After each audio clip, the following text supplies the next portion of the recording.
But Merab, do you feel like because you won the first fight, you need to change anything about your performance tactically, or do you just need to do the same thing again to beat Sean?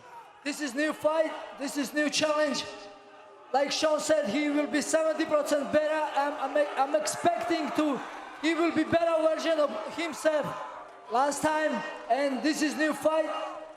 I know now he's humble, but he wants to knock me out, and I'm here to not let him do that. You know, I'm gonna break him, and after we can be friends, no problem. But June 7, we are enemies again, and I'm gonna show better fight and break him.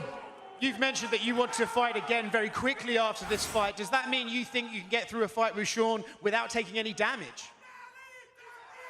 One more time. Do you feel like you're going to take any damage in this fight, or you're going to make it look easy and can fight again right away? This is fight business, and of course I'm ready for everything. You know, he's a tough fighter. He has a 10 win in UFC, and whatever it goes, but I'm gonna make sure I'm gonna win, and I'm not gonna give my belt to him. You know, this is mine, and I'm gonna keep it, and we can be friends after. Let's go. Sean, the last rematch you had was with Chito Vera, and that was one of your best performances of your entire career. Does that give you motivation and confidence, showing what you can do a second time against the same guy? Yeah, for sure. I mean, this is a completely different fight, but it's undefeated in rematches. We're gonna keep it that way.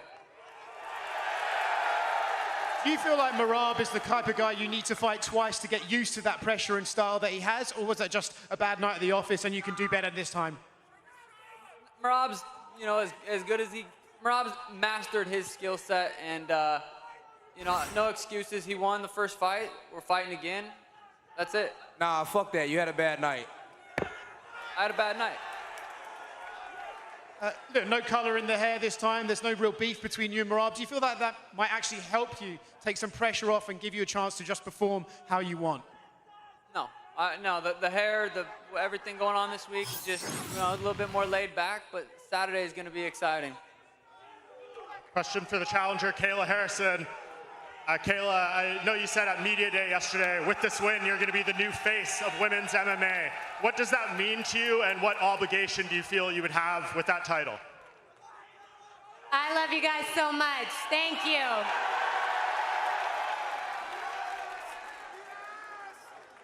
It would be an honor and a privilege to be the face of women's MMA. I don't take it lightly. I consider it a huge responsibility, and Saturday night I'm going to go out there and I'm gonna leave it all in the cage so that I can be a new UFC champion of the world. And Kayla, I know you also said yesterday that Juliana doesn't necessarily excel at fighting, so she has to excel at the trash talk.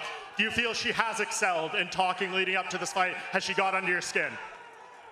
She definitely hasn't gotten under my skin. I got thick skin. It takes a little more than a chihuahua barking to get under my skin, but... Even your chihuahua doesn't like you, Kayla. Even your own dang dog doesn't even like you.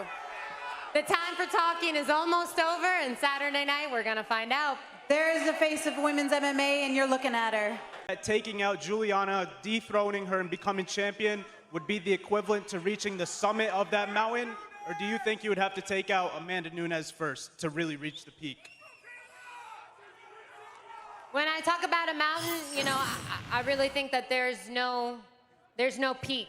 It's just every step every day I wanna wake up and be the best possible version of myself. And I'm grateful to Juliana because she's bringing out another newer, better version of me. And after I whoop her ass, I'm coming for Amanda. What do you know? What do you say? Kayla, how are you going to beat me like I asked you the last time? Are you gonna lay on top of me and cook the clock for 25 minutes? Because that is literally your only chance to victory. That's your only chance to beat me, is lay on top of me for 25 minutes. You've been stopped 3 times.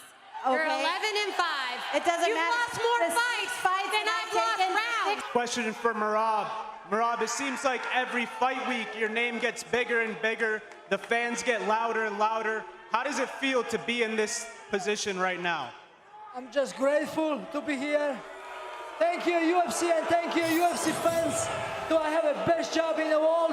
And I enjoy every time I'm stepping here. I'm grateful, and I'm getting better and better. And you guys will see June 7th. And still, I love you guys. Thank you, guys. My first question is for Sugar. Sugar, you had Israel Adesanya and Demetrius Johnson with you in training camp this week. What did they tell you coming off a loss? Because they both experienced losses and came back big. What kind of advice did they have? First of all, shout out to these fans, right? You guys are passionate. I can feel it. You guys are fucking awesome. Yeah, hanging out with Demetrius and Izzy was super cool. It was more of a random little pop by. Hung out for a little bit. Just being around them and feeling that energy is inspiring. But, not too much was said about the fight specifically. The fans made a petition to strip Jon Jones of the belt with almost 200,000 signatures. What are your thoughts on this? So I think a fight between Jon Jones and Tom Aspinall is bigger if they are both champions. I'm hopeful they're going to fight in December in Las Vegas. I have no inside information, but I don't know that Jon Jones really gives a rip if they strip him of the heavyweight championship. He's still going to fight Tom, hopefully, and it's still going to be a bag. Merab said earlier this week on Embedded, he said, I stole his jacket, I stole his title belt, and now I'm going to steal his sponsors and his fans. There's going to be a heavy contingency of Sean O'Malley fans in the building this weekend. So what's your message to Merab after hearing him say he's going to steal everything from you?